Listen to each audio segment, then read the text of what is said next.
only person who succeeded in both religious and secular levels.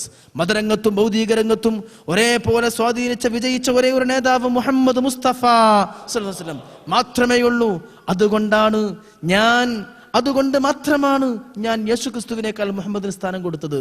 നിങ്ങൾ നോക്കൂ, India രാജ്യം ലോകത്തെ ഏറ്റവും വലിയ മതേതരത്വ രാജ്യമായ ഇന്ത്യയിലെ മുഴുവൻ ആളുകളുടെയും കീശയിലുള്ള ഗാന്ധിജിയുടെ ഫോട്ടോയുള്ള നോട്ട് എല്ലാവരുടെ കയ്യിലുണ്ട്. ഇവിടെ സുൽത്താൻ കാബൂസിനെയും സൗദി അറേബ്യയിൽ മറ്റു രാജാക്കന്മാരുടെ ഒക്കെ ഫോട്ടോ ഉള്ള നോട്ടുകൾ ഉണ്ടായേക്കാം. അതിനേക്കാളും ജനസംഖ്യയുള്ള ഇന്ത്യയിലാണ് കൂടുതൽ ഈ ഗാന്ധിജിയുടെ ഫോട്ടോയുള്ള നോട്ടുകൾ. അവിടെ അല്ലേ തോനാളുകൾ ഈ ഗാന്ധിജിയെ ലോകം എന്നും സ്മരിക്കുന്നു, ഇന്ത്യ എന്നും സ്മരിക്കുന്നു. ഗാന്ധിജി എന്താ പറഞ്ഞത്? My life is message of, എൻ്റെ ജീവിതമാണ് ഏറ്റവും വലിയ സന്ദേശം, എൻ്റെ സന്ദേശം, എൻ്റെ മെസ്സേജ്. ഇത് പറയുന്നത് പ്രേരിപ്പിച്ചത് എന്താ? LLB പഠിച്ചുകൊണ്ടിരിക്കുന്ന സമയത്ത് ആഫ്രിക്കൻ രാജ്യത്തിൽ നിന്നൊരു പുസ്തകമെടുത്തു, ആംഗലേയ ഭാഷയിലുള്ള ഒരു പുസ്തകമെടുത്തു. ആ പുസ്തകത്തിൽ ബഹുമാനപ്പെട്ട മുഹമ്മദ് മുസ്തഫ സല്ലല്ലാഹു അലൈഹി വസല്ലം തങ്ങളെ കുറിച്ചൊരു പുസ്തകം അദ്ദേഹം വായിച്ചു കഴിഞ്ഞ് അദ്ദേഹം പറഞ്ഞു, I should fears when I read the professions of Muhammad and his companions suffered from his community. Muhammad നബിയെ കുറിച്ച് വായിക്കുമ്പോൾ എൻ്റെ കണ്ണുകൾ നിറഞ്ഞു പോകുന്നു, ഞാൻ അദ്ദേഹത്തിന്റെ ജീവിതം എന്നിൽ സ്വാധീനിക്കുന്നു. പിന്നെ ആ പ്രവാചകന്റെ 4 ഖുലഫാക്കളെ കുറിച്ചുള്ള പുസ്തകം വായിച്ചു. അദ്ദേഹം പറഞ്ഞു, ഇതുപോലെ എൻ്റെ ജീവിതം മരണം വരെയാകും. വാസ്തവത്തിൽ ഗാന്ധിജിയുടെ ജീവിതം ലോകത്തിന് ഏറ്റവും വലിയ സ്വാധീനമാകുന്നുവെങ്കിൽ ഗാന്ധിജിയെ പോലും സ്വാധീനിച്ചത് അഷ്റഫുൽ ഖൽഖി മുഹമ്മദ് മുസ്തഫ സല്ലല്ലാഹു അലൈഹി വസല്ലം. ചിന്തിക്കണം, പാകിസ്ഥാന്റെ രാഷ്ട്രപിതാവ് എന്നറിയപ്പെടുന്ന ജിന്ന സാഹിബ് ഇന്ത്യയിൽ നിന്ന് നിങ്ങൾക്കറിയോ ലണ്ടനിലേക്ക് പോയത് ബിസിനസ് പഠിക്കാനാ. എങ്ങനെ 1 നമ്പർ ബിസിനസ്സുകാരനാകാം, ബിസിനസ് മാനേജ്മെന്റ് പഠിക്കാൻ വേണ്ടി ഇന്ത്യയിൽ നിന്ന് ജിന്ന സാഹിബ് ലണ്ടനിലേക്ക് പോയി. ഫ്ലൈറ്റ് ഇറങ്ങി, അവിടെ ലിങ്കൻ ഇന്നിലൂടെ നടന്നുകൊണ്ടിരിക്കുമ്പോൾ ഒരു കൂറ്റൻ മാർബിളിന്റെ ബോർഡ് കണ്ടു. ലോകത്തറിയപ്പെട്ട 100 കണക്കിന് നിയമജ്ഞന്മാരുടെ പേര് ഒന്നാമതായി കൊടുത്തത് മുഹമ്മദ് മുസ്തഫ എന്നായിരുന്നു. ജിന്ന ഇത് സ്വാധീനിച്ചു. ഞാൻ കടന്നു വന്ന ലണ്ടനിൽ പോലും ഈ ബോർഡിന്റെ 1ാമത്തെ നമ്പറായി മുഹമ്മദിനെ കാണുന്നു. ഇത് ആരായി ബോർഡ് സ്ഥാപിച്ചത്? ആളുകൾ പറഞ്ഞു, ഇത് ഇവിടുത്തെ നിയമം പഠിപ്പിക്കുന്ന നിയമ കോളേജിന്റെ ലോ കോളേജിന്റെ അധികൃതരാണ്. അതിൽ ആകൃഷ്ടനായ അദ്ദേഹം വളരെയധികം അത്ഭുതപ്പെട്ടു. എന്റെ നേതാവിന്റെ പേര് 1ാമതായി ക്രിസ്ത്യ ഈ രാജ്യത്ത് വെച്ചിരിക്കുന്നു. ഈ നിയമം പഠിപ്പിക്കുന്ന നിയമ കോളേജിന്റെ അധികൃതർ ലോകത്തെ ഏറ്റവും വലിയ നിയമജ്ഞനായി വെച്ചത് എന്റെ നബിയെയാണല്ലോ. അദ്ദേഹത്തിന് സന്തോഷമായിപ്പോയി. അദ്ദേഹം പറഞ്ഞു, ഇനി എന്റെ ബിസിനസ് ഒന്നും പഠിക്കണ്ട, ബിസിനസ് മാനേജ്മെന്റ് പഠിക്കണ്ട, ഇവിടെ ചേർന്നിട്ട് ഇവിടെ നിന്ന് പഠിക്കാം. അങ്ങനെ അവിടെ ചേർന്ന് നിയമം പഠിച്ചു. നിയമജ്ഞനായിട്ടാണ് പിന്നെ ഇന്ത്യയിലേക്ക് തിരിച്ചു വരുന്നത്. ബിസിനസ് പഠിക്കാൻ പോയ ജിന്ന സാഹിബ് തന്റെ പദ്ധതി മൊത്തം മാറ്റിക്കൊണ്ട് അദ്ദേഹം നിയമം പഠിച്ചത് ഈ ഒരൊറ്റ സ്വാധീനമാണ്. അത്രത്തോളം ലോകത്തെ സ്വാധീനിച്ചു. പക്ഷേ നമ്മുടെ ഹൃദയത്തെ എങ്ങനെയാ സ്വാധീനിച്ചത്? കേവലം ഒരു വിപ്ലവകാരിയാണോ? കേവലം ഒരു പരിഷ്കർത്താവാണോ? കേവലം ഒരു നവോത്ഥാന നായകരാണോ? അല്ല. അവിടെയാണ് നമ്മൾ മനസ്സിലാക്കേണ്ടത്. പ്രിയപ്പെട്ടവരെ, അഷ്റഫുൽ ഖൽഖി മുഹമ്മദ് റസൂലുള്ളാഹ് ജീവിതത്തിൽ ഒരിക്കൽ ഈമാനോട് കൂടെ അവരെ ഒന്ന് കണ്ടുമുട്ടിയാൽ അതിന്റെ പേര് സ്വഹാബി എന്നാ. എന്താ സ്വഹാബത്തിന്റെ സ്ഥാനം എന്നറിയോ? മുഹ്യിദ്ദീൻ ഷെയ്ഖിനെക്കാളും റിഫായി ഷെയ്ഖിനെക്കാളും ഒക്കെ സ്ഥാനം നബിതങ്ങളെ കൂടെ മുസ്ലിം ആയിട്ട് 1 സെക്കൻഡ് ജീവിച്ച് മരിച്ചുപോയ വ്യക്തിക്കുണ്ട്. നബിതങ്ങളെ കണ്ട് മുസ്ലിമായി ലുഹുറായപ്പോഴേക്കും മരിച്ചുപോയ സ്വഹാബികളുണ്ട്. സുബഹിന്റെ ശേഷം മുസ്ലിമായി ലുഹുറായപ്പോഴേക്കും മരിച്ചുപോയി. നിസ്കാരം പോലും നിസ്കരിക്കാൻ പറ്റിയിട്ടില്ല. ആ സ്വഹാബികളുടെ സ്ഥാനം മുഹ്യിദ്ദീൻ ഷെയ്ഖിന് പോലും ഇല്ല. അത്ര വലിയ പുണ്യം സ്വഹാബത്തിന് എന്തുകൊണ്ട് കിട്ടി? നബിതങ്ങളെ കണ്ടുകൊണ്ടൊന്ന് കാണുക. സുബ്ഹാനല്ലാഹ്. സ്വഹാബി എന്ന് പറയാൻ ഡെഫിനേഷൻ തന്നെ അങ്ങനെയാ. നബിതങ്ങളൊന്ന് കണ്ടുമുട്ടുക ഈമാനോട് കൂടെ, എന്നിട്ട് ഈമാനോട് കൂടെ മരിക്കുക. ഈ ഒരു സ്ഥാനം കിട്ടിയത് ആ നബിതങ്ങളൊന്ന് കാണുക. അബൂജഹൽ കണ്ടിട്ടുണ്ടല്ലോ, ആ കാണലല്ല, നബിതങ്ങളെ വ്യക്തിത്വം പൂർണ്ണമായി ആവാഹിച്ചെടുക്കണം. പ്രിയപ്പെട്ടവരെ, ലോകത്ത് എത്ര നേതാക്കന്മാർ കടന്നു വന്നു. ഞാൻ പറയട്ടെ, ഇത്രത്തോളം ഏറ്റവും അധികം സ്വാധീനിച്ച ഗാന്ധിജി എങ്ങനെയാണ് മൂത്രമൊഴിക്കാൻ വേണ്ടി മൂത്രപ്പുരയൊക്കെ പോയതെന്ന് ലോക ചരിത്രത്തിലുണ്ടോ? എങ്ങനെയാണ് ജവഹർലാൽ നെഹ്റു പല്ല് തേച്ചതെന്ന് ചരിത്രത്തിലുണ്ടോ? ഇന്ദിരാഗാന്ധി എങ്ങനെയാണ് കക്കൂസിൽ ഇരുന്നത് എന്ന് ലോക ചരിത്രത്തിലുണ്ടോ? ഇത് വെറുതെ പറയല്ല. ഒരു മനുഷ്യന്റെ ശ്രദ്ധിക്കപ്പെടാത്ത, അവഗണിക്കപ്പെടുന്ന സമയമാണ് പ്രാഥമിക കാര്യം നിർവഹിക്കുന്ന ടോയ്ലറ്റിൻ സമയം. എന്നാൽ അഷ്റഫുൽ ഖൽഖി മുഹമ്മദ് മുസ്തഫ നബിതങ്ങളെ കുറിച്ച് ലോക ചരിത്രം കൃത്യമായി രേഖപ്പെടുത്തുന്നു. അവിടെ നിന്ന് മൂത്രമൊഴിക്കാൻ തണ്ടാസിലേക്ക് പോകുമ്പോ ചരിത്രം ഭൂതക്കണ്ണാടിയുമായി പിന്നാലെ പോകുന്നു. ഏത് കാലാണ് എടുത്തു വെക്കുന്നത്? ചരിത്രത്തിന് അറിയണം ഏത് ഓർത്തുവെക്കുന്നത്. മുസ്ലിമീങ്ങൾ മാത്രമല്ല, മുസ്ലിം ചരിത്രകാരന്മാർ പോലും രേഖപ്പെടുത്തുന്നു, നബി തങ്ങൾ അങ്ങ് തണ്ടാസിലേക്ക് പോകുമ്പോ ഇടത്തെ കാല എടുത്തു വെച്ചുകൊണ്ടാ കടന്നിരുന്നത്. എന്നാലും ചരിത്രത്തിന് പൂതി തീരുന്നില്ല. അവിടുന്ന് മൂത്രപ്പുരയിലേക്ക് ചെന്നാലും ചരിത്രം ഭൂതക്കണ്ണാടിയുമായി നോക്കുകയാണ്. അവിടുന്ന് ഏത് ഭാഗത്തേക്കാണ് ഇരിക്കുന്നത്? അങ്ങ് കിബിലക്ക് മുന്നിട്ടിട്ടുമല്ല പിന്നിട്ടിട്ടുമല്ല. പിന്നെയും ചരിത്രം നോക്കാൻ ഇരിക്കുമ്പോ ഏത് ഭാഗത്തേക്കാണ് ഇരിക്കുന്നത്? നമ്മുടെ നേതാവ് ഇരുന്നത് ഇടതു ഭാഗത്തേക്ക് ചാരണം കൊണ്ടിട്ടായിരുന്നു. ശാസ്ത്രീയമായിട്ട് തെളിയിക്കപ്പെടും ചെയ്തു. നബിതങ്ങൾ കക്കൂസിലേക്ക് കയറിയിട്ട് ഏത് ഭാഗത്തേക്കാണ് ഇരിക്കുന്ന ചരിത്രം നോക്കുകയാണ്. ജവഹർലാൽ നെഹ്റു ഏത് ഭാഗത്തേക്കാണ് ഇരുന്ന് കാണാൻ പറ്റുമോ? യേശു ക്രിസ്തു അല്ലെങ്കിൽ ശ്രീബുദ്ധൻ വർദ്ധമാന മഹാവീരൻ എങ്ങനെയാണ്, അല്ലെങ്കിൽ സിഖുകാരുടെ ഗുരുനാനാക്ക് എങ്ങനെ മൂത്രപ്പുര പോയിട്ട് അല്ലെങ്കിൽ വിസർജിക്കാൻ പോയിട്ട് ഏത് ഭാഗത്തൊക്കെ ഇരുന്ന് ലോക ചരിത്രത്തിലുണ്ടോ? നബിതങ്ങൾ പിന്നാലും ചരിത്രം പിന്നോട്ട് പോരുന്നില്ല. പിന്നെയും ചരിത്രം നോക്കുകയാണ്. അവിടുന്ന് മലമൂത്ര വിസർജനം നടത്തുമ്പോൾ കാലിൽ ചെരുപ്പുണ്ടായിരുന്നു, ചെരുപ്പില്ലാതെ പോയിരുന്നില്ല. പിന്നെ ചരിത്രം നോക്കുകയാണ്, തലയിൽ വല്ലതും ഉണ്ടോ? തലയിൽ മറണ്ടായിരുന്നു. നിങ്ങൾക്കറിയാം, ഏറ്റവും വലിയ പ്രവാചക സ്നേഹിയും നബിതങ്ങളെ ചൊല്ലി അനുധാവനം ചെയ്യുന്ന സ്വഹാബിയായിരുന്നു അബ്ദുല്ലാഹി ഇബ്നു ഉമർ റളിയല്ലാഹു. ഒരിക്കൽ നബിതങ്ങൾ തണ്ടാസിലേക്ക് പോയപ്പോ തന്റെ വീടിന്റെ 2ാം നിലയിൽ കയറിയിട്ട് നബിതങ്ങൾ പോയ മൂത്രപ്പുറയിലേക്ക് എത്തി നോക്കുകയാണ്. അബ്ദുല്ലാഹി ഇബ്നു ഉമർ റളിയല്ലാഹു തെറ്റിദ്ധരിച്ചു പോവരുത്. നബിതങ്ങൾ ഔറത്ത് കാണാനോ ഒളിഞ്ഞു നോക്കലോ അല്ല, മറയില്ലാത്ത പ്രത്യേകതരം മുകൾ ഭാഗം മറച്ചിട്ടില്ലാത്ത പ്രത്യേകതരം ഒരു മൂത്രപ്പുറയിലാകുമ്പോ അതിലിരിക്കുമ്പോ നബിതങ്ങളെ ചര്യങ്ങ് ഒപ്പിയെടുക്കാനും അത് മനസ്സിലാക്കാനും ഇങ്ങനെ സാഹസികത പോലും ചെയ്യുന്നു. നബിതങ്ങളെ തലയൊന്ന് കണ്ടാൽ അറിയാമല്ലോ ഏത് ഭാഗത്തേക്കാണ് ഇരിക്കുന്നത് എന്ന്. ആ സുന്നത്ത് പോലും ഫോളോ ചെയ്യാൻ അവിടെ നിന്ന് മൂത്രപ്പുറയിലേക്ക് തണ്ടാസിലേക്ക് കയറുമ്പോൾ തന്റെ വീട്ടിൽ നിന്ന് അതുപോലും നോക്കിയെടുത്ത മഹാന്മാരായിരുന്നു സ്വഹാബികൾ. അള്ളാഹുവിന്റെ നബിതങ്ങൾ മലമൂത്ര വിസർജനം കഴിഞ്ഞ് പിന്നെയും ചരിത്രം നോക്കുന്നു. ഏത് കൈ കൊണ്ടാണ് ശുദ്ധിയാക്കുന്നത്? ഇടത് കൈ കൊണ്ടായിരുന്നു. 5 വിരലുണ്ടല്ലോ, ഏത് വിരൽ കൊണ്ടാ ബലം കൊടുത്തിരുന്നത്? നടുവിലെ വിരൽ കൊണ്ടാ. നടുവിലെ വിരൽ കൊണ്ടാണ് ബലം കൊടുത്തിട്ട് ശുദ്ധിയാക്കി. ഇതൊക്കെ ശാസ്ത്രീയമായിട്ട് തെളിയിക്കപ്പെട്ടത്, ഇപ്പൊ പറയാൻ സമയമല്ല. പിന്നെയും ചരിത്രം നോക്കുന്നു. അവിടെ നിന്ന് പുറത്തു വരുമ്പോ ഏത് കാലാണ് വെച്ചിരുന്നത്? വലത്തെ കാലായിരുന്നു. ഗാന്ധിജി ഏത് കാല് വെച്ച് പുറത്തു വന്നു എന്നോ, ഇന്ദിരാഗാന്ധി ഏത് കാല് വെച്ച് പുറത്തു വന്നോ, മാർക്സിസ്റ്റുകാരന്റെ കാർൽ മാർക്സ് ഏത് കാല് വെച്ച് പുറത്തു വന്നോ ലോക ചരിത്രത്തിലില്ല. അള്ളാഹുവിന്റെ നബിതങ്ങള് ഒന്ന് കടന്നുറങ്ങുമ്പോ ലോക ചരിത്രം പറയുന്നു വലതുഭാഗത്തേക്ക് ചെരിഞ്ഞാണ് കടന്നുറങ്ങിയിരുന്നത്. അവിടുത്തെ തലഭാഗം വലക്കോട്ടായിരുന്നു, കാൽഭാഗം തെക്കോട്ടായിരുന്നു, മുഖവും അവിടുത്തെ നെഞ്ചും പടിഞ്ഞാട്ടായിരുന്നു. എന്നാൽ എബ്രഹാം ലിങ്കനോ ലെനിനോ കാർൽ മാർക്സോ എങ്ങനെ കടന്നുറങ്ങി? അവർ കടന്നുറങ്ങുമ്പോ അവരെ തല എങ്ങോട്ടായിരുന്നു, അവരെ കാല് എങ്ങോട്ടായിരുന്നു? ലോകം ഇതുവരെ പറഞ്ഞിട്ട് പോലുമില്ല.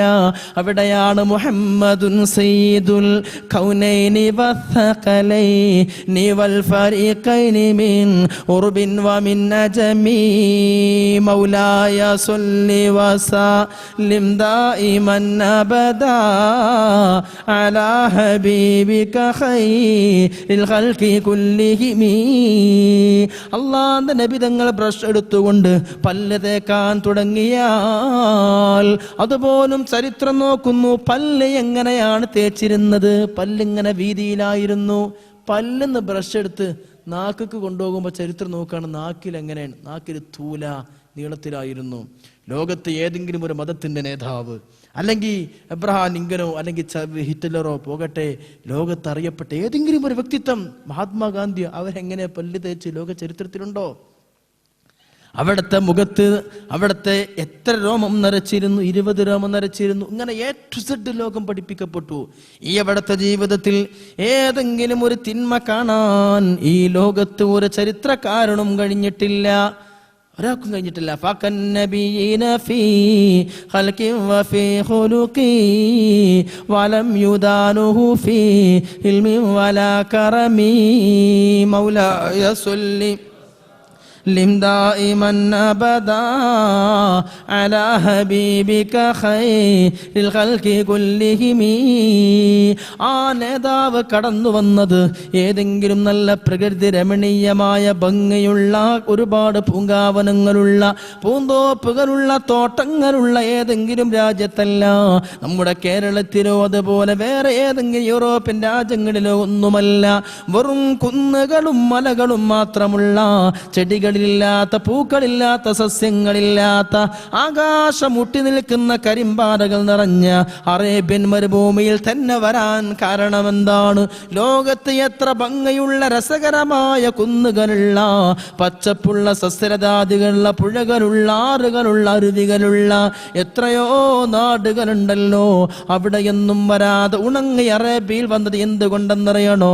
ഖുർആൻ പറയുന്നു, ഇന്നാ അർസൽനാക ഷാഹിദൻ വമുബശ്ശിറൻ വനദീറാ വദാഇയൻ ഇലല്ലാഹി ബിഇദ്നിഹി വസിറാജൻ മുനീറാ. നിങ്ങൾ ചിന്തിച്ചിട്ടുണ്ടോ എന്താ അവിടെ മക്കത്ത് വരാൻ കാരണം? മക്കത്ത് വരാൻ കാരണം എന്താ? അവിടെ നിന്ന് വിളക്കായിരുന്നു. എന്താ വിളക്ക് എന്ന് പറഞ്ഞാൽ? സ്കൂളിലൊക്കെ പഠിക്കുന്ന നമ്മളെ കുട്ടികളെ കയ്യിലുണ്ടാവും ജോമെട്രി, അതിലുണ്ടാവും ഒരു കോമ്പസ് അല്ലേ? അതെടുത്തിട്ട് വൃത്തം വരച്ചാൽ, സർക്കിൾ വരച്ചാൽ, വൃത്തം എന്ന് പറഞ്ഞാൽ കുട്ടികൾക്കര ട്രയാങ്കിൾ, ചതുരം, അതുപോലെ തന്നെ ത്രികോണം. സർക്കിൾ, വൃത്തം എന്ന് പറഞ്ഞാൽ വൃത്താകണമെങ്കിൽ അതിന്റെ സെന്ററിൽ നിന്ന് എല്ലാ ഭാഗത്തേക്കും തുല്യ ആരം, റേഡിയസ് തുല്യമായിരിക്കണം. ഇപ്പൊ ഞാൻ നിങ്ങളോട് പ്രസംഗിക്കുന്ന ഈ സ്റ്റാൻഡ് ഇത് ചതുരാണ്, ഇത് റൗണ്ട് അല്ല. ഇതിന്റെ സെന്ററിൽ ഒരു മെഴുകുതിരി കത്തിച്ചു വെച്ചാൽ ഇവിടേക്ക് വെളിച്ചം കൂടും, ഇങ്ങോട്ട് വെളിച്ചം കുറയും. കാരണം ഇങ്ങോട്ട് ഡിസ്റ്റൻസ് ദൂരം കൂടുതലാ, ഇങ്ങോട്ട് അടുപ്പാ. എന്നാൽ സർക്കിൾ ആണെങ്കിൽ, വൃത്താണെങ്കിൽ, റൗണ്ട് ആണെങ്കിൽ സെന്ററിൽ നിന്ന് തുല്യ ദൂരമായിരിക്കും എല്ലായിടത്തേക്കും.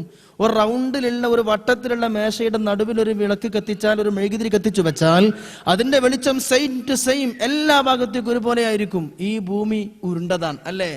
റബ്ബുൽ മശ്രിഖൈനി വറബ്ബുൽ മഗ്രിബൈൻ വല്ലർള ബഅദ ദാലിക ദഹാഹാ. ഭൂമി ഉരുണ്ടതാണ്. ഈ ഭൂമിയുടെ സെന്ററിൽ ഒരു വിളക്ക് കത്തിച്ചു വെക്കണം, ലോകത്തിന് പ്രകാശം വരാൻ വേണ്ടിയിട്ട്. ബൃഹദാരണ്യകോപനിഷത്ത് പിടിച്ചിട്ട് ഹിന്ദുക്കൾ ഇങ്ങനെ പറയും, ഓം അസതോമാ സദ്ഗമയ തമസോമാ ജ്യോതിർഗമയ മൃത്യോമാ അമൃതംഗമയ. എന്താ ഖുർആൻ പറഞ്ഞത്? എന്താ പറഞ്ഞത്? ഇന്നാ അർസൽനാക ഷാഹിദൻ വമുബശ്ശിറൻ വനദീറാ വദാഇയൻ ഇലല്ലാഹി ബിഇദ്നിഹി വസിറാജൻ മുനീറാ. നബിയെ, നിങ്ങളെ കത്തിക്കൊണ്ടിരിക്കുന്ന വിളക്കായിട്ടാണ് നാം നിയോഗിച്ചത്. ആ വിളക്ക് എവിടെ കൊണ്ടുപോയേക്കണം? ഏതെങ്കിലും ആഫ്രിക്കൻ രാജ്യങ്ങളിലോ യൂറോപ്യൻ രാജ്യങ്ങളിലോ അല്ല. ഭൂമി ഉരുണ്ടതാണെങ്കിൽ എല്ലാ ഭാഗത്തേക്കും തുല്യമായി വെളിച്ചമെത്തണമെങ്കിൽ ഭൂമിയുടെ സെന്ററിൽ തന്നെ കൊണ്ടുപോയി വെക്കണം. ജോഗ്രഫിക്കൽ അനാലിസിസ് നടത്തിയാൽ ഈ ഭൂമിയുടെ സെന്റർ മക്കയാണ്. അവിടെ തന്നെ കത്തിക്കപ്പെട്ടു മുഹമ്മദ് മുസ്തഫ സല്ലല്ലാഹു അലൈഹി വസല്ലം. അതുകൊണ്ട് തന്നെ നിങ്ങൾക്ക് ചിന്തിക്കണം, അല്ലാഹുവിന്റെ നബി തങ്ങള് മക്ക വിട്ടിട്ടോ അല്ലെങ്കിൽ ആ നാട് വിട്ടെങ്ങും പോയിട്ടില്ല, കേരളത്തിലേക്ക് അവിടെ നിന്ന് വന്നിട്ടില്ല. അതുപോലെയുള്ള ഏതെങ്കിലും ഒരു രാജ്യത്തേക്ക്, മറ്റു ഏഷ്യൻ രാജ്യങ്ങളിലേക്കോ യൂറോപ്യൻ രാജ്യങ്ങളിലേക്കോ എവിടേക്കും നബി തങ്ങൾ യാത്ര പോയിട്ടില്ല. എന്നാലും അവിടെ മുഴുവനും ഇസ്ലാം പറന്നു, ഇസ്ലാമിന്റെ സന്ദേശമെത്തി. നബി തങ്ങൾ എല്ലായിടത്തേക്കും ഓടിപ്പാഞ്ഞ് നടക്കേണ്ടി വന്നില്ല. ആ ഒരു വ്യക്തിത്വം അങ്ങ് മക്കയിൽ നിന്നാലും ആ തിരുനബിയെ കുറിച്ചുള്ള സന്ദേശങ്ങളും ദർശനങ്ങളും ഈ ലോകം മൊത്തം പരന്നപ്പോൾ ലോകം ഇസ്ലാമിലേക്ക് കടന്നു വരികയാണ്. ഞാനും നിങ്ങളുമൊക്കെ കേരളീയരാണല്ലോ. 1,00,000 ഇരട്ടി പ്രതിഫലം ലഭിക്കുന്ന മസ്ജിദുൽ ഹറാമിലെ നിസ്കാരം ഉപേക്ഷിച്ചുകൊണ്ട് 1,00,000 ഇരട്ടി പ്രതിഫലം കിട്ടുന്ന ആ പള്ളിയിൽ ആരാധന ഉപേക്ഷിച്ചുകൊണ്ട് അറബിക്കടലിന്റെ തിരമാലകളെ ഭേദിച്ചുകൊണ്ട് പായ കപ്പലിൽ കയറിയിട്ട് ഇസ്ലാമുമായി കടന്നു വന്ന മാലിക് ദീനാറും സംഘവും അവരെ കൊണ്ടാണല്ലോ നമുക്ക് ലാ ഇലാഹ ഇല്ലല്ലാഹ് പറയാൻ കഴിഞ്ഞത്. അങ്ങനെ ലോകത്തിന്റെ മുക്കുമൂലകളിലേക്ക് ജനങ്ങൾ വന്ന് ആ തിരുനബിയെ കുറിച്ച് സന്ദേശം പറഞ്ഞു കൊടുത്തപ്പോഴാണ് ഇസ്ലാമിലേക്ക് ആളുകൾ കടന്നു വന്നത്. അങ്ങ് സലാലയിലുള്ള ചേരമാ പെരുമാളിന്റെ താജുദ്ദീൻ എന്ന് പറയുന്ന ആ മഹാന്റെ ഖബർ ഞാൻ കഴിഞ്ഞ ദിവസം സന്ദർശനം നടത്തുകയുണ്ടായി. അല്ലാഹുവിന്റെ നബി തങ്ങളെ കുറിച്ചുള്ള സന്ദേശം സന്ദേശങ്ങൾ എത്തിയപ്പോ നബിതങ്ങളെ കാണാനും അനുഗ്രഹമെടുക്കാനും അവിടെ ചെന്ന് മുസ്ലിമായി ഇങ്ങനെ ലോകമൊത്തം ഇസ്ലാമിലേക്ക് കടന്നു വന്നത് ആ നബിതങ്ങളെ സന്ദേശം ലോകത്ത് പ്രചരിച്ചത് കൊണ്ടാണ്. അഷ്റഫുൽ ഖൽഖി മുഹമ്മദ് മുസ്തഫ സാധാരണ മറ്റു വിപ്ലവകാരികളെ പോലെ അങ്ങോട്ട് പോവാ ഇങ്ങോട്ട് പോവാ ലോകത്തെ ഏറ്റവും വലിയ സഞ്ചാരി ആയിരുന്നു നബിതങ്ങൾ അല്ല. നബിതങ്ങളെ മനസ്സിലാക്കുന്നതിൽ നമുക്ക് പരാജയപ്പെട്ടു പോയി. അവിടെ അറിയണം നമ്മൾ ആരായിരുന്നു അവിടെ നിന്ന്. കേവലം ഒരു നവോത്ഥാന നായകരാണോ? അല്ല. ലോകത്ത് അഷ്റഫുൽ ഖൽഖി മുഹമ്മദ് മുസ്തഫ നബിതങ്ങളെ കുറിച്ച് എന്താ മനസ്സിലാക്കിയത്? നമ്മളെന്താ മനസ്സിലാക്കിയത്? ഈ ലോകത്ത് അല്ലാഹുവിന്റെ നബിതങ്ങളെ കുറിച്ച് എന്താ പറഞ്ഞത്? വമാ അർസൽനാക ഇല്ലാ റഹ്മതൻ ലിൽ ആലമീൻ. ഈ ലോകത്തിന് മൊത്തം അങ്ങ് അനുഗ്രഹം. ഈ ലോകത്തിന് മൊത്തം അനുഗ്രഹം എന്നെങ്കിൽ റസൂലുള്ളാഹി ഈ ലോകത്ത് വന്നിട്ട് 1489 ജന്മദിനം, അതിന് മുമ്പ് ലോകം ഉണ്ടല്ലോ. ആ ലോകത്തിന് അനുഗ്രഹാൽ എങ്ങനെ അനുഗ്രഹങ്ങൾ പഠിക്കണം? നമ്മളൊക്കെ തെറ്റിദ്ധരിച്ചു പോയി. നബിതങ്ങൾ ഈ ഭൂമിക്ക് നല്ല ആകാശത്തിന് ലോകത്തെ മുഴുവൻ ജനങ്ങൾ, ആലമീൻ എന്ന് പറഞ്ഞാൽ mineral kingdom, mankind, vegetable kingdom, ലോകത്തെ എല്ലാത്തിനും നബിതങ്ങൾ അനുഗ്രഹമാണ്. നബിതങ്ങൾ ജനിക്കുന്നതിന് മുമ്പ് ലോകമുണ്ട്, മനുഷ്യന്മാരുണ്ട്. അപ്പൊ അവർക്ക് എങ്ങനെ അനുഗ്രഹമാകുക? നോക്കണം നിങ്ങൾ. ശാരീരിക ലോകത്ത് ബഹുമാനപ്പെട്ട തിരുനബിതങ്ങൾ കടന്നു വന്നിട്ട് 1500 കൊല്ലമായിട്ടുള്ളൂ എങ്കിലും അള്ളാന്റെ നബിതങ്ങളാണ് ആകാശഭൂമികൾക്ക് മുമ്പേയുള്ളത്. അതെങ്ങനെ ഉസ്താദ്? അതെങ്ങനെ? ഒരിക്കൽ ബഹുമാനപ്പെട്ട ജാബിർ റളിയല്ലാഹു അൻഹു നബിയുനാ മുഹമ്മദ് മുസ്തഫ നബിതങ്ങളോട് ചോദിച്ചു, നബിയെ, ആദ്യമായി പടച്ച തമ്പുരാ പടച്ചതേതാ? ആകാശമാണോ, ഭൂമിയാണോ, സൂര്യനാണോ, നക്ഷത്രങ്ങളാണോ, പർവ്വതങ്ങളാണോ? അല്ലാഹുവേ, അല്ലാഹുവിന്റെ നബിയെ, ഏതാണ് പടച്ചോൻ ആദ്യം സൃഷ്ടിച്ചതെന്ന് ചോദിക്കുമ്പോ അല്ലാഹുവിന്റെ നബിതങ്ങൾ പറഞ്ഞത് ഹുവ നൂറു നബിയിക. ജാബിറേ, അത് നിന്റെ നബിയായ നിന്റെ പ്രവാചകനായ ഈ മുഹമ്മദിന്റെ എന്റെ ഒളിവാണ് ആദ്യം അല്ലാഹു പടച്ചത് എന്ന് നബിയുനാ മുഹമ്മദ് മുസ്തഫ. ഈ സദസ്സരെ കേൾക്കണം. ഏറ്റവും ആദ്യം ആകാശം, ഭൂമിയും, സൂര്യനും ചന്ദ്രനും പടക്കുന്നതിന് മുമ്പ്, ആദം നബിയെയും പടക്കുന്നതിന് മുമ്പ് നമ്മുടെ നബിതങ്ങളെ നൂറിനെ അല്ലാഹു പടച്ചു. നബിതങ്ങളെ പ്രകാശത്തെ പടച്ചു. നബിതങ്ങളെ പ്രകാശമെന്ന് പറയുമ്പോ തെറ്റിദ്ധരിക്കരുത്, ഇതുപോലെയുള്ള ട്യൂബ് ലൈറ്റിന്റെ പ്രകാശമല്ല. ഖുർആനെ കുറിച്ച് നൂറ് പ്രകാശമെന്ന് അല്ലാഹ് പറഞ്ഞിട്ടുണ്ടല്ലോ. നബിതങ്ങളെ പ്രകാശമെന്ന് പറഞ്ഞാൽ നബിതങ്ങൾ ഉണ്ടാകാൻ കാരണമായ ബീജഗണമുണ്ടല്ലോ. ആ ബീജഗണത്തിന്റെ തുടക്കം, അതിന്റെ ഉത്ഭവത്തിന്റെയും അതിന്റെ ആദ്യ ഗണം അല്ലാഹു നൂറ്റാണ്ടുകൾക്ക്, കോടിക്കണക്കിന് വർഷങ്ങൾക്ക് മുമ്പ് തന്നെ പടച്ചു. ആദ്യ നബിയെ പടക്കുന്നതിന് മുമ്പ്, ആകാശ ലോകങ്ങളെ പടക്കുന്നതിന് മുമ്പ് തന്നെ നബിതങ്ങളെ തിരു ഒളിവിനെ പടച്ചു. അതാണ് മൻഖൂസ് മൗലിദ് തുടങ്ങുന്നത് തന്നെ. എന്റെ കൂടെ ഒന്ന് ഓതി നോക്കൂ നിങ്ങൾ. മൻഖൂസ് മൗലിദ് തുടങ്ങലെങ്ങനെ? സുബ്ഹാനല്ലാഹി അത്ലാ ഫീ ശഹ്രി റബീഉൽ അവ്വൽ ഖമർ നബിയിൽ ഹുദാ വഔജദ നൂറഹു. തിരുനബിതങ്ങളെ ഒളിവിനെ അല്ലാഹു പടച്ചു. ഖബല ഖൽഖിൽ ആലമി വസമ്മാഹു മുഹമ്മദാ.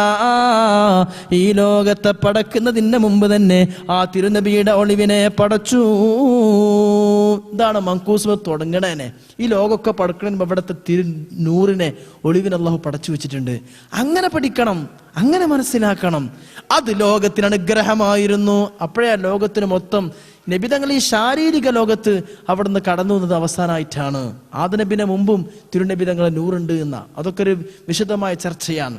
അപ്പോൾ നബിതങ്ങളെ നമ്മൾ മനസ്സിലാക്കുക.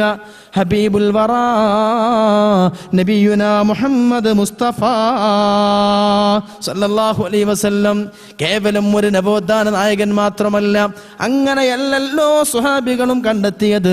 വലൈസ ലനാ ഇല്ലാ ഇലൈക ഫിറാറുനാ വൈനാ ഫിറാറുന്നാസി ഇല്ലാ ഇലാ റസൂലി. ഇവിടെ പറഞ്ഞു പ്രവാചക സ്നേഹമെന്ന് പറഞ്ഞാൽ ആ തിരുനബിയെ കുറിച്ചുള്ള മധു പറയൽ മാത്രമല്ല. സ്നേഹമെന്ന് പറഞ്ഞാൽ ഏറ്റവും വലിയ സ്നേഹം ഫോളോ ചെയ്യലാണ്, ഇത്തിബാണ്. മൻ ഹബ്ബ സുന്നത്തി, എൻ്റെ സുന്നത്ത് ആരെങ്കിലും ഇഷ്ടപ്പെട്ട് കഴിഞ്ഞാൽ അവനാണ് ഫഖദ് ഹബ്ബനി, എന്നെ ഇഷ്ടപ്പെട്ടത് എന്ന് മുഹമ്മദ് മുസ്തഫ. സഹാബികൾ എങ്ങനെ ഇഷ്ടപ്പെട്ടു? ഇനി ഞാൻ 1-2 വിഷയം പ്രത്യേകമായി പറയാൻ പോവുകയാണ്. പ്രിയമുള്ളവരെ, നിങ്ങൾക്കറിയാമോ ഹബീബിനെ എങ്ങനെയാ സ്വഹാബികൾ സ്നേഹിച്ചത് എന്ന്? സ്നേഹം അതൊരു വലിയ വിഷയമാണ്. പണ്ടേ ചെറിയ കുട്ടികൾ പോലും പ്രസംഗിച്ചത് നമ്മൾ കേട്ടു വന്നിട്ടുണ്ടല്ലോ. നിങ്ങളെ ഉമ്മയെക്കാളും ബാപ്പയെക്കാളും ഭാര്യയെക്കാളും ഭർത്താവിനേക്കാളും സന്താനങ്ങളെക്കാളും നിങ്ങൾക്ക് സ്നേഹം എന്നോടാകുമ്പോഴേ, നബി തങ്ങളോടാകുമ്പോഴേ യഥാർത്ഥ മുസ്ലിം ആവുകയുള്ളൂ, മുഅ്മിനാവുകയുള്ളൂ എന്ന് മുഹമ്മദ് മുസ്തഫ. അതെങ്ങനെയാണ്? നിങ്ങളെ ഭാര്യയും നിങ്ങളെ മക്കളും തിരുനബി തങ്ങളെ സുന്നത്തിന് എതിരായ വല്ലതും നിങ്ങളോട് പറഞ്ഞാൽ, ഉമ്മയോ ബാപ്പയോ നിങ്ങളെ കണ്ണിലുണ്ണിയായ നിങ്ങളെ ആത്മമിത്രം പോലും നിങ്ങളോട് എന്ത് പറഞ്ഞാലും നബി തങ്ങളെ സുന്നത്തിന് എതിരാണോ? അത് പുച്ഛിച്ച് തള്ളുകയും അവഗണിക്കുകയും തിരുനബി തങ്ങളെ സുന്നത്ത് ജീവിതത്തിൽ പകർത്തുകയും ചെയ്യുമ്പോഴാണ് യഥാർത്ഥ പ്രവാചക സ്നേഹിയാകുന്നത്. എല്ലാ റബീഉൽ അവ്വൽ വരുമ്പോൾ ഒരുമിച്ച് കൂടി മൗലിദ് ചൊല്ലിയത് കൊണ്ടോ അവിടത്തെ പുണ്യങ്ങൾ പാട്ടുപാടിയത് കൊണ്ടോ പ്രവാചക സ്നേഹത്തിന്റെ പരിപൂർണതയിലെത്തുന്നില്ല. അവിടുത്തെ സുന്നത്ത് പരമാവധി ജീവിതത്തിൽ പകർത്തുക. അബ്ദുല്ലാഹി ഇബ്നു ഉമർ റളിയല്ലാഹു അൻഹു അങ്ങ് മദീനയിലൂടെ നടന്നു പോയി കൊണ്ടിരിക്കുമ്പോ മൂത്രമൊഴിക്കാൻ സമയത്തൊരിടത്തിരുന്ന് മൂത്രമൊഴിക്കുകയാണ്. മൂത്രമൊഴിച്ച് മനോഹരം കഴിഞ്ഞ് അല്പസമയം അങ്ങ് നടന്നു പോവുകയാണ്. എന്നിട്ട് രണ്ടാമത് വീണ്ടും മൂത്രമൊഴിക്കാൻ ഇരിക്കുന്നു. പക്ഷേ മൂത്രമൊഴിക്കുന്നില്ല. മൂത്രമൊഴിക്കാനിരിക്കുന്ന പോലെ ഇരുന്ന് എഴുന്നേറ്റ് പോരുകയാണ്. സ്വഹാബികൾ ചോദിച്ചു, അബ്ദുല്ലാഹ്, ഇതെന്ത് പണിയാണ്? അബ്ദുല്ലാഹി ഇബ്നു ഉമർ തങ്ങളെ മകനായ അബ്ദുല്ലാഹ്, അല്പസമയം മുമ്പല്ലേ നിങ്ങൾ മൂത്രമൊഴിച്ചത്, പിന്നെയും എന്തിനാണ് ഇവിടെയും ഇരുന്നത് എന്നിട്ട് മൂത്രമൊഴിച്ചില്ലല്ലോ? അദ്ദേഹം പറഞ്ഞ ഒരു മറുപടിയുണ്ട്. വർഷങ്ങൾക്ക് മുമ്പ് എൻ്റെ ഹബീബ് മുത്തുനബി തങ്ങൾ ഇവിടെ ഇരുന്ന് മൂത്രമൊഴിക്കുന്നത് ഞാൻ കണ്ടിട്ടുണ്ട്. ഇപ്പൊ എനിക്ക് മൂത്രമൊഴിക്കാനില്ലെങ്കിലും എൻ്റെ നബി തങ്ങൾ ഇരുന്ന ആ സ്ഥലത്ത് ചെന്ന് അതുപോലെ ഒന്നിരിക്കലെങ്കിലും അനുധാവനമാണെന്ന് പറയുമ്പോ ഇങ്ങനെ നബി തങ്ങളെ ഇത്തിബാ ചെയ്ത സ്വഹാബയെ കിറാം. നമ്മൾ ചെറുപ്പത്തിലെ കുട്ടികളെ പഠിപ്പിക്കണം അങ്ങനല്ലേ? ഭക്ഷണം കഴിക്കുമ്പോ അല്ലേ, എങ്ങനെ ഏത് കൈ കൊണ്ട്, മൂത്രപ്പുര കയറുമ്പോൾ ഏത് കാല് വെച്ചുകൊണ്ട്, പൂർണ്ണമായിട്ട് ഇത്തിബാ നമ്മുടെ മക്കളെ നമ്മൾ പഠിപ്പിക്കുന്നുണ്ടോ? ഞാൻ ഈ പറഞ്ഞ രാത്രി എങ്ങനെ കടന്നുറങ്ങേണ്ട എല്ലാത്തിനും ഇത്തിബാ ഉണ്ട്. അതൊക്കെ നമ്മൾ ഒഴിവാക്കുകയാണ്. അഷ്റഫുൽ ഹൽക്കിന്റെ സുന്നത്തുകൾ നിങ്ങൾക്കറിയാം. ബഹുമാനപ്പെട്ട മുആവിയത്ത് ഇബ്നു ഖറ റളിയല്ലാഹു അൻഹു നബി തങ്ങളെ കാണാൻ പോയപ്പോൾ നബി തങ്ങളെ ജുബ്ബയുടെ ഒരു കുടുക്ക് ഇട്ടിട്ടില്ലായിരുന്നു. അത് സ്വാഭാവികമായിട്ടുണ്ടാണ്, ഒരു കുടുക്ക് അറിയാതെ ഇട്ടിട്ടില്ല. പിന്നെ മുആവിയത്ത് റളിയല്ലാഹു അൻഹു മരണം വരെ താൻ കുപ്പായം ധരിച്ചാൽ നബി തങ്ങളെ കണ്ടപ്പോൾ ഏത് കുടുക്കാണോ നബി തങ്ങൾ ഇടാതിരുന്നത് ആ കുടുക്ക് പിന്നെ അദ്ദേഹം മരണം വരെ ഇട്ടിട്ടില്ല. കുടുക്കടൽ തെറ്റുമല്ല, കറാഹത്തും അറാമൊന്നുമല്ല. പക്ഷെ അവരെ സ്നേഹം. ഞാൻ നബിതങ്ങളെ കണ്ടപ്പോൾ നബിതങ്ങൾ ആ ബട്ടൺ ഇട്ടിട്ടില്ലല്ലോ, അത് ഇടുന്നില്ല. നിങ്ങൾക്കറിയാം, നമ്മുടെ കേരളത്തിലൊരു സ്ഥലമുണ്ട് കോഴിക്കോട് മുഗദാർ. ഇവിടെ കോഴിക്കോട് ജില്ലക്കാരൊക്കെ ഉണ്ടല്ലോ.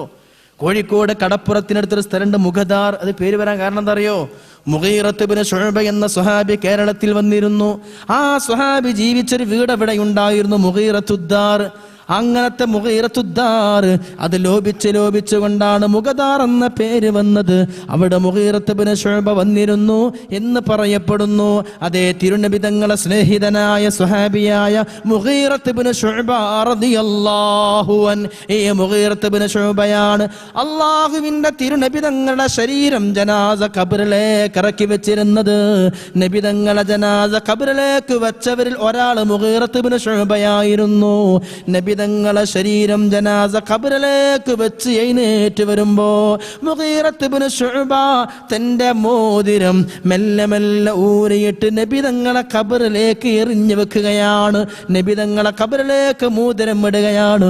എല്ലാവരും ഖബറിൽ നിന്ന് എഴുന്നേറ്റ് പോന്നപ്പോ മുഗീറത്ത് ഇബ്നു ശുഅബ പറയുകയാണ്, എനിക്കൊന്നുകൂടി നബി തങ്ങളെ ഖബറിൽ ഇറങ്ങണം. എന്റെ മോതിരം തിരുനബിയുടെ ഖബറിലേക്ക് വീണ് പോയിട്ടുണ്ട്, അതെടുക്കട്ടെ പക്ഷേ അത് എടുക്കാനുണ്ടെന്ന് പറഞ്ഞുകൊണ്ട് വീണുപോയ മോതിരം എടുക്കാനെന്ന വ്യാജേന നബി തങ്ങളെ ഖബറിലേക്ക് ഇറങ്ങുകയാണ്. എന്നിട്ട് അവിടത്തെ ചുംബിച്ചുകൊണ്ട് ഉമ്മ വെച്ചുകൊണ്ട് അവിടത്തെ മുഖമൊന്ന് തൊട്ടുകൊണ്ട് ഖബറിൽ നിന്ന് എഴുന്നേറ്റ് വന്ന് ലോകത്തോട് വിളിച്ചു പറയുന്നുണ്ട്, എൻ്റെ മോതിരം ഞാൻ മനഃപൂർവ്വം നബി തങ്ങളെ ഖബറിലേക്ക് എറിഞ്ഞതായിരുന്നു, മനഃപൂർവ്വം എൻ്റെ മോതിരം നബി തങ്ങളെ ഖബറിലേക്ക് ഞാൻ വെച്ചതായിരുന്നു. എന്തിന്? മോതിരം എടുക്കാനുണ്ട് എന്ന് പറഞ്ഞൊരു കാരണം പറഞ്ഞുകൊണ്ട് രണ്ടാമതും നബി തങ്ങളെ ഖബറിലേക്ക് ഇറങ്ങിയാൽ ഒരിക്കൽ കൂടി മുത്തം കൊടുക്കാനും ഉമ്മ വെക്കാനും കഴിയുമല്ലോ. അവിടുത്തെ ശരീരം ഒന്നുകൂടി സ്പർശിക്കാൻ വേണ്ടിയാണ്. ഈ ലോകത്ത് അവസാനമായി തിരുനബി തങ്ങളെ സ്പർശിച്ച ശരീരം എന്റേതാകാൻ വേണ്ടിയാണ്, അതിനൊരു കാരണം കിട്ടാൻ വേണ്ടിയാണ് എൻ്റെ മോതിരം ഞാൻ ഇട്ടിട്ട് എൻ്റെ മോതിരം വീണ് പോയി എന്ന് പറഞ്ഞതെന്ന് പറയുമ്പോൾ ഇതിനു മാത്രം നബി തങ്ങളെ സ്നേഹിച്ച സ്വഹാബത്തിന്റെ കഥയെന്ന് ഓർക്കുക. ഇനിയോ നിങ്ങൾക്ക് കേൾക്കുമ്പോ ഒരു പക്ഷേ നിങ്ങൾക്ക് മോശം തോന്നിയേക്കാം, പക്ഷേ മോശമൊന്നും തോന്നണ്ട. അതിനാണ് ഞാൻ ഈ വിഷയം പറയുന്നത്. കേവലം ഒരു നവോത്ഥാന നായകരായി മാത്രം കണ്ടുപോകരുത്. നബിയുൽ വറ മുഹമ്മദ് മുസ്തഫ അത്ഭുതം തന്നെയാണ്. നബി തങ്ങളെ പ്രമുഖ സ്വഹാബിയാണ് മുആവിയത്ത് റളിയല്ലാഹു അൻഹു. അഞ്ചാമത്തെ ഖലീഫ എന്ന് പോലും ഒരർത്ഥത്തിൽ വിളിക്കപ്പെടുന്നവരാണ് മുആവിയ. സ്വഹാബികളെ കൂട്ടത്തിൽ ഏറ്റവും ഫിഖ് അറിഞ്ഞിരുന്ന, അഅലമുഹും ബിൽ ഹലാലി വൽ ഹറാം, ഏറ്റവും അധികം ഹലാലും ഹറാമും അറിഞ്ഞിരുന്ന, ഫിഖ് അറിഞ്ഞിരുന്ന കർമ്മശാസ്ത്ര പണ്ഡിതനായിരുന്നു മുആവിയ റളിയല്ലാഹു അൻഹു. ഏറ്റവും വലിയ ഖുർആൻ തഫ്സീർ അറിയുന്നത് ഇബ്നു അബ്ബാസ് ആണ്. ഫിഖ് അറിഞ്ഞ ഏറ്റവും വലിയ സ്വഹാബി മുആവിയ. ഈ മുആവിയ റളിയല്ലാഹു അൻഹു ഈ ലോകത്തോട് വിട പറയാൻ കിടക്കുമ്പോൾ, ലോകത്തോട് വിട പറയാനാകുമ്പോൾ ഭാര്യയോടും തന്റെ കുടുംബങ്ങളോടും പറയുന്നൊരു വസിയ്യത്തുണ്ട്. ഞാൻ ഇന്ന് മരിക്കുകയാണ്, എൻ്റെ അലമാറയിൽ ഒരു പൊതിയുണ്ട്, ആ പൊതിയിൽ തിരുനബി തങ്ങളുടെ നഖങ്ങളുണ്ട്. അതുകൊണ്ട് ഞാൻ മരിച്ചു കഴിഞ്ഞാൽ എൻ്റെ ജനാസ നിങ്ങൾ കഫൻ ചെയ്യുമ്പോ തിരുനബി തങ്ങളെ നഖമെടുത്തുകൊണ്ട് ഒരു നഖം എൻ്റെ താഴത്തെ ചുണ്ടിന് താഴെയും ഒരു നഖം എൻ്റെ മുകളിലെ ചുണ്ടിന് താഴെയും വേറെ നഖം എൻ്റെ നാവിന് താഴെയും വെക്കൂ. അങ്ങനെ എൻ്റെ മയ്യത്ത് ഖബറിലേക്ക് കൊണ്ടുപോയെന്ന് വെച്ചാൽ എന്ന മുൻകരണ കീരണ്ട ചോദ്യം വരുമ്പോ സരളമായി സ്ഫുടമായി മറുപടി പറയാൻ തിരുനബി തങ്ങളെ നഖം എൻ്റെ നാവിന് ചോടയുണ്ടാകുമ്പോ എനിക്ക് സാധിക്കുമെന്ന് ലോകത്തോട് വിളിച്ചു പറഞ്ഞ മുആവിയ റളിയല്ലാഹു അൻഹു ഇത് എന്ത് സ്നേഹമായിരുന്നു. അൽ ബിദായത്തു വൻ നിഹായ എന്ന ഗ്രന്ഥത്തിൽ ഇബ്നു കസീർ രേഖപ്പെടുത്തുന്ന സംഭവമാണ്. സുബ്ഹാനല്ലാഹ്, അവരുടെ സ്നേഹത്തിന് അതിരുകളില്ല, അവരുടെ സ്നേഹത്തിന് ഒരു അതിരുകളുമില്ല.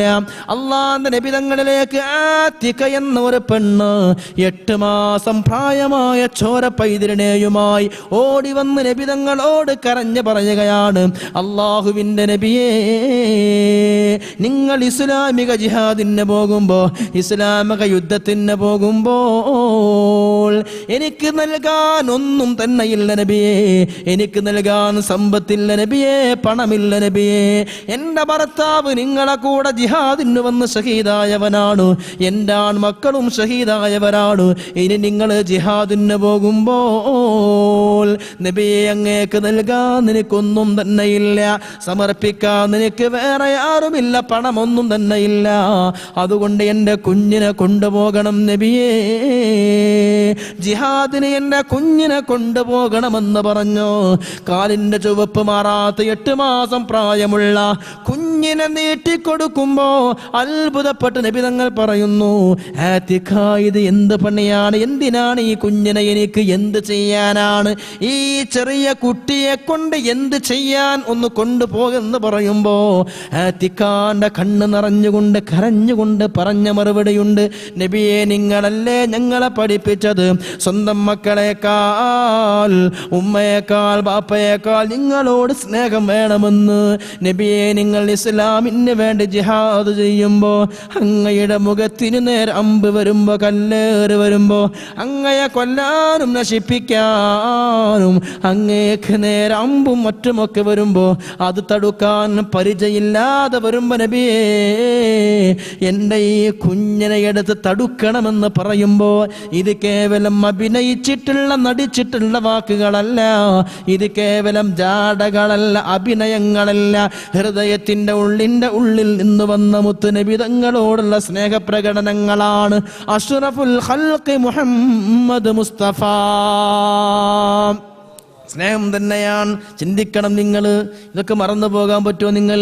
ഹബീബിനോട് ആ സ്ത്രീ വന്ന് പറഞ്ഞതാണ്. ഇനി വേറെയും അത്ഭുതം, ഇപ്പോഴൊക്കെ ഇന്ന് നമ്മളെ കേരളത്തിലൊക്കെ പല ആശുപത്രിയിലും തുടങ്ങിയൊരു പുതിയ രീതിയാണ്. അത് പഴയ രീതി തന്നെയാണ്, പക്ഷെ നമ്മുടെ കേരളത്തിൽ ഇപ്പോൾ തുടങ്ങുന്നത് എന്ത്? കൊമ്പ് വെക്കുന്ന ചികിത്സാ രീതി. ദുഷിച്ച രക്തമൊക്കെ കൊമ്പ് വെച്ചിട്ട് പുറത്തെടുക്കും. ഇന്ന് കൊമ്പല്ല വെക്കുന്നത്, ഇന്ന് അതിൻ്റെ വേറെ സൗകര്യങ്ങളും ഫെസിലിറ്റീസും ഒക്കെ ഉണ്ട്. നബിതങ്ങളെ കാലത്ത് ഈ കൊമ്പ് വെക്കുന്ന ചികിത്സാ രീതി ഉണ്ട്. നബിതങ്ങളെ കൊമ്പ് വെച്ച് രക്തം പുറത്തെടുത്തു. ശരിക്കും കേൾക്കണം, ഇതൊന്നും ഒരു ഓപ്പൺ സ്റ്റേജിൽ മുസ്ലിംസും മറ്റുമൊക്കെ ഉള്ള സദസ്സിൽ വെച്ച് പറഞ്ഞാൽ അവരെങ്ങനെ ഇതൊക്കെ ഇന്റർപ്രറ്റ് ഇങ്ങനെ അവരിത് കാണുന്നത് പറയില്ല. പക്ഷെ നമ്മൾ ശരിക്കും ചിന്തിക്കുക, സ്വഹീഹുൽ ബുഖാരിയുടെ ഹദീസാണ്. സുബ്ഹാനല്ലാഹ്, നബിതങ്ങൾ തൻ്റെ തലയിൽ നിന്ന് കൊമ്പ് വെച്ച് രക്തം പുറത്തെടുത്തു. എന്നിട്ടതൊരു പാത്രത്തിലാക്കുന്നു. അത് പാത്രത്തിലാക്കി. എന്നിട്ടോ അബ്ദുല്ലാഹ് ഇബ്നു സുബൈർ റളിയല്ലാഹു അൻഹുവിനെ വിളിച്ചു. എന്നിട്ട് പറഞ്ഞു, അബ്ദുല്ലാഹ്, ഈ കൊമ്പ് വെച്ച രക്തം ആരും കാണാത്ത സ്ഥലത്ത് കൊണ്ടുപോയി ഒഴിവാക്കണം അബ്ദുല്ലാ.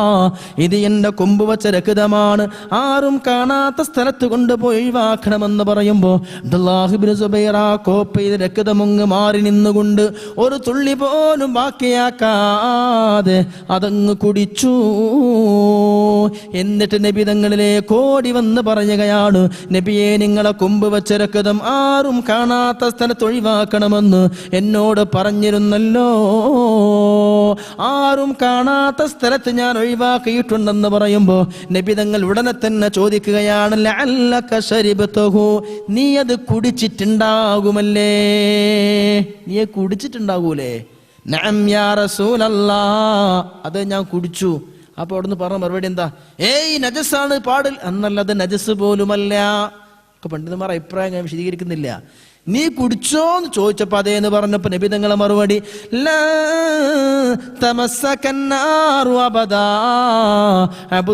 നിന്റെ ശരീരത്തിൽ ഒരു കാരണവശാലും കത്തിജ്വലിക്കുന്ന നരകമുണ്ടല്ലോ, ആ നരകം നിന്നെ തൊടുക പോലുമില്ല, തീരെ തൊടുക തന്നെയില്ല എന്ന് നബിയുനാ മുഹമ്മദ് മുസ്തഫ.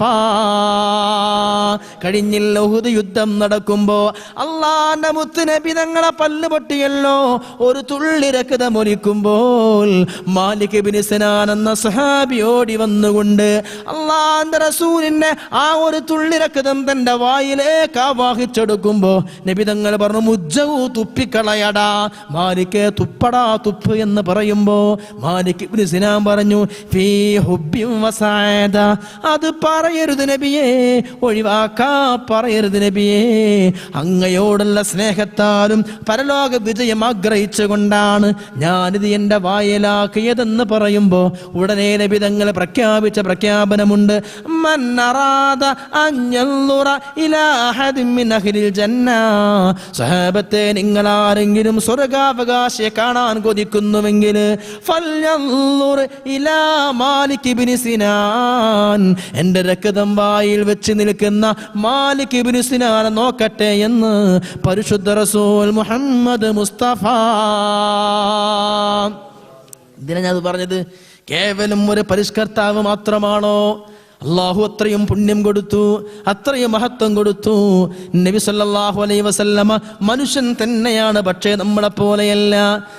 എന്തല്ലേ അല്ലാമ ഇഖ്ബാൽ പോലും പറഞ്ഞത്, ദുനിയാന ബഹുത്തുണ്ട മുഹമ്മദ് ക ജവാബ് സാനി തോ ബഡി ചീസ് ഹേ സായാബീന മിലാ. നബി തങ്ങളെ പോലെ ഒരു വ്യക്തിയെ ലോകം എത്ര അന്വേഷിച്ചാലും കാണാൻ കഴിയില്ല, അവിടത്തേക്ക് നിയല പോലുമില്ല. എന്നിട്ടല്ലേ ഇനി അതുപോലെ മറ്റൊരു വ്യക്തി അവിടുത്തെ ശരീരത്തിൽ ഒരിക്കൽ പോലും ഈച്ച ഇരുന്നിട്ടില്ല. അവിടുന്ന് മലമൂത്ര വിസർജനമൊഴിച്ചാൽ ഒരിക്കലും ഭൂമിയിൽ അത് കാണാൻ കഴിയില്ല. ഭൂമി അതിങ്ങ് വിഴുങ്ങുമായിരുന്നു. ഇതുപോലും സുയൂത്തി ഇമാം ഖസായിസുൽ കുബ്ര എന്ന ഗ്രന്ഥത്തിൽ നബി തങ്ങളെ പ്രത്യേകതകൾ മാത്രം പറയാ ഗ്രന്ഥം രചിക്കുമ്പോ അവിടെ ഒരിക്കൽ പോലും അവിടെ നിന്ന് കോട്ടുവായിട്ടിട്ടില്ല, ഈച്ചയിരുന്നിട്ടില്ല, അവിടത്തേക്ക് നിഴല് പോലുമില്ല. ഇത് മുഴുവനും ലോകം പറയണം, ലോകത്തിനോട് വിളിച്ചു പറയണം. അഷ്റഫുൽ ഖൽക്കിന്റെ മദ്ഹുകളാണ്. അവിടത്തേക്ക് അള്ളാഹു എല്ലാം കീഴ്പ്പെടുത്തി കൊടുക്കുകയാണ്. ചന്ദ്രനെ രണ്ട് പിളർപ്പാക്കി കൊടുക്കുമ്പോ അത് കണ്ടിട്ടല്ലേ നമ്മുടെ കേരളം ഭരിച്ചിരുന്ന ചേരമാ പെരുമാള് പോലും നബിതങ്ങളെ കാണാൻ വന്നത്. നബിതങ്ങൾക്ക് ഇഞ്ചി സമ്മാനിച്ച് മുസ്ലിമായി തിരിച്ചു പോരുമ്പോഴല്ലയോ സലാലയിൽ വെച്ച് മരണപ്പെടുമ്പോ ആ കേരള രാജാവിന്റെ ആഗ്രഹവും ഇംഗിതവും അനുസരിച്ചാണ് അള്ളാഹു ആ സലാലയെ കേരളം പോലെയാക്കി കൊടുക്കുന്നത്. തെങ്ങും വാഴയിലകളും അതുപോലെ പപ്പായും കറമൂസയും വെറ്റിലയും അടങ്ങുന്ന തനി കേരളീയ പ്രകൃതി പടച്ച തമ്പുരാൻ ആ മഹാന്റെ ആഗ്രഹം അനുസരിച്ച് മാറ്റിക്കൊടുക്കുമ്പോ അത് അദ്ദേഹത്തിന്റെ കറാമത്തായിരുന്നു. ഏതാവട്ടെ നബിതങ്ങളെ മുഅ്ജിസത്തുകൾ ഇങ്ങനെ നബിതങ്ങളല്ല ബഹുമാനിക്കുന്നുവെങ്കിൽ ചന്ദ്രനെ പിളർത്തൽ മാത്രമല്ല, ഹബീബുൽ വറ മുഹമ്മദ് മുസ്തഫ നബിതങ്ങളെ മനുഷ്യരെ മാത്രമല്ല സ്നേഹിച്ചത്. സഹീഹായ ഹദീസിൽ കാണാമല്ലോ അവിടുന്ന് ഖുതുബ നിർവഹിച്ചിരുന്നത് ഒരു ഈത്തപ്പന തടിയിലായിരുന്നു. ഈത്തപ്പന മരത്തിന്റെ തടി ഇങ്ങനെ പള്ളിയിൽ ചാരി വെച്ചിട്ട് അതിന്മേ കയറിയാണ് നബിതങ്ങൾ ഖുതുബ നിർവഹിച്ചിരുന്നത്. ഒരിക്കൽ സ്വഹാബികൾ പറയുന്നു, നബിയേ ഈ പഴയ ഈത്തപ്പന തടിയിൽ നീ അങ്ങ് കയറി നിൽക്കണ്ട, നജ്അലു ലക മിംബറ, നിങ്ങൾക്ക് നല്ല ഒരു മിമ്പർ ഞങ്ങൾ നിർമ്മിച്ചു തരാം, നിങ്ങൾക്ക് നല്ല രസകരമായ മിമ്പർ ഞങ്ങൾ ഉണ്ടാക്കി തരാം എന്ന് പറഞ്ഞ് രസകരമായ ഒരു നല്ല മിമ്പർ സ്വഹാബികൾ ഉണ്ടാക്കി കൊടുക്കുകയാണ്. അങ്ങനെ പിന്നെ ഒരു വെള്ളിയാഴ്ച നബിതങ്ങൾ പഴയ മിമ്പർ മാറ്റി ഇതുവരെ ഖുതുബ ഓതിയിരുന്ന ഈത്തപ്പന തടിയങ്ങ് മാറ്റി വെച്ച് പുതിയ മിമ്പറിൽ ഖുതുബ നിർവഹിക്കുമ്പോ സുബ്ഹാനല്ലാഹ് സ്വഹാബികൾ പറയുകയാണ്, സമിഅനാ നീനാ കാനിനി സിബിയാൻ. നബിതങ്ങൾ ഖുതുബ നിർവഹിക്കുമ്പോ, നബിതങ്ങൾ ജുമുഅക്ക് ഇമാമത്തിന് നിന്ന് നിസ്കരിക്കുമ്പോ പള്ളി മുഴുവനും ഒരു മുഴക്കമായിരുന്നു, കരച്ചിലായിരുന്നു. കൊച്ചു കുട്ടികൾ തേങ്ങി തേങ്ങി കരയുന്ന പോലെ, കുഞ്ഞുങ്ങൾ വിതുമ്പി വിതുമ്പി കരയുന്ന പോലെ പള്ളി മുഴുവൻ കരച്ചിലിന്റെ ശബ്ദമായിരുന്നു. അല്ലാഹുവിന്റെ റസൂൽ പറഞ്ഞു, ആരാ കരഞ്ഞതെന്നറിയണോ? ഇതുവരെ ഞാൻ ഖുതുബ നിർവഹിച്ചിരുന്നത് ആ ഈത്തപ്പന മരത്തിന്റെ തടി, ആ ഈത്തപ്പന മരത്തിന്റെ പലകയിലായിരുന്നു. അത് ഇന്ന് ഞാൻ ഒഴിവാക്കിയല്ലോ. അതൊഴിവാക്കി പുതിയ മിമ്പറയിൽ ചവിട്ടിയപ്പോ സങ്കടം കൊണ്ട് പഴയ മിമ്പറ കരയുകയാണ്. നബിതങ്ങൾ ആ മിമ്പറയുടെ പഴയ ഈത്തപ്പന തടിയുടെ അടുത്ത് ചെന്ന് ഒരു കുട്ടിയെ സമാധാനിപ്പിക്കുന്ന പോലെ തലോടിയിട്ട് നബിതങ്ങൾ പറയുകയാണ്, നീ കരയണ്ട, വിഷമിക്കണ്ട, നിന്നെ ഞാൻ ചവിട്ടാനും നിന്റെ പുറത്ത് ഞാൻ കയറാനും നിന്നെ തൊടാനും കഴിയില്ല എന്ന സങ്കടം കൊണ്ട് കരയേണ്ടതില്ല. ഇത് നിങ്ങൾക്ക് ചിന്തിക്കാൻ വിഷമമുണ്ടോ? ദാവൂദ് നബി അലൈഹിസ്സലാമിന്റെ കൂടെ പർവ്വതങ്ങൾ പോലും തസ്ബീഹ് ചൊല്ലിയിരുന്നു എന്നാരാ പറയുന്നത്? നിങ്ങൾക്ക് വെള്ളം നൽകുന്ന, ഭക്ഷണം നൽകുന്ന, വായു തന്ന രാജാതിരാജനായ പടച്ച തമ്പുരാൻ ഖുർആനിലല്ലേ പറയുന്നത്? ദാവൂദ് നബി തസ്ബീഹ് ചൊല്ലുമ്പോൾ പർവ്വതം പോലും തസ്ബീഹ് ചൊല്ലിയിരുന്നു എന്ന് പറയുമ്പോ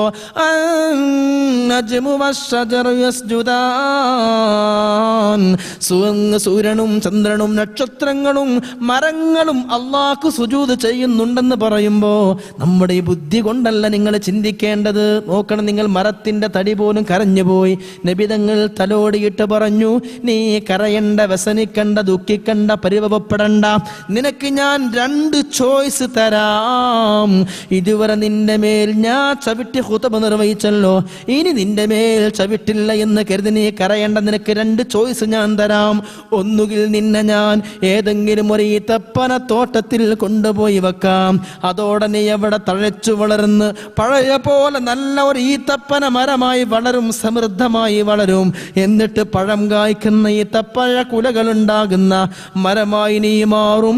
ഒന്നുകിൽ അങ്ങനെ ചെയ്യാം, അല്ലെങ്കിൽ ഇങ്ങനെ തന്നെ എവിടെ കടന്നോ, എൻ്റെ കൂടെ നാളെ പരലോകത്ത് മഹ്ശറയിൽ സ്വർഗത്തിൽ എൻ്റെ കൂടെ കൂടാം.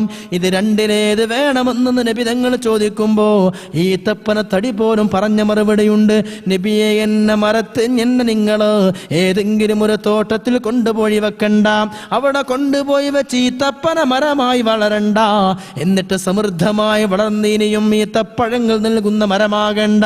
നബിയേ,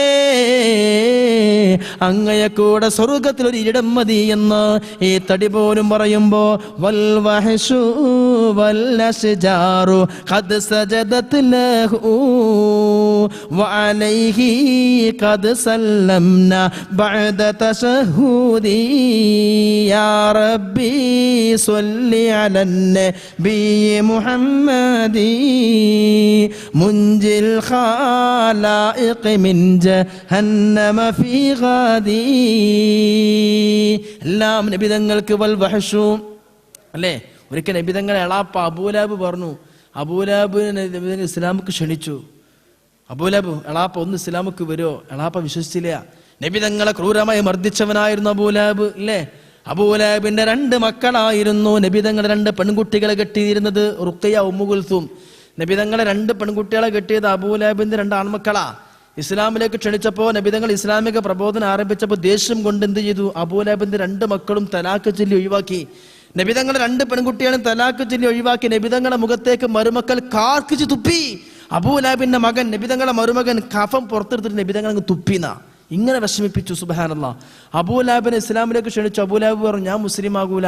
എന്റെ ഈ കട്ടിലിന്റെ ചുവട്ടിൽ കിടക്കുന്ന ആട്ടുംകുട്ടി ലാ ഇലാഹ ഇല്ലല്ലാഹ് പറഞ്ഞ ഞാൻ മുസ്ലിം ആകാന്ന് പറഞ്ഞ് കളിയാക്കി നബിതങ്ങളെ.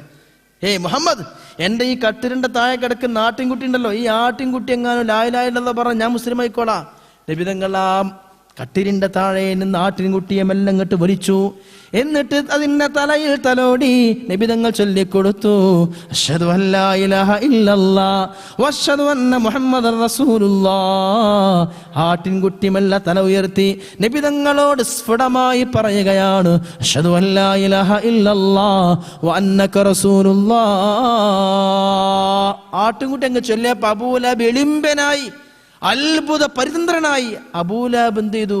കത്തിയെടുത്തിട്ട് ഈ തന്റെ വലത്തേ കൈ ആടിന്റെ വലത്തേ കൈയിലും ഇടത്തേ കൈ ആടിന്റെ ഇടത്തേ കൈയിലും പിടിച്ചിട്ട്, ആടെ നീയും മുഹമ്മദിന്റെ കൂടെ കൂടിയോ എന്ന് പറഞ്ഞ് 2 കഷ്ണമാക്കി മുറിച്ചിങ്ങട്ട് ചീന്തുകയാണ്. അബൂലഹബിന്റെ ഒരു കൈയിൽ വലത്തേ കൈ ആടിന്റെ വലത്തേ കൈ, ഇടത്തേ കൈ 2 കൈ പിടിച്ചു വലിച്ചു.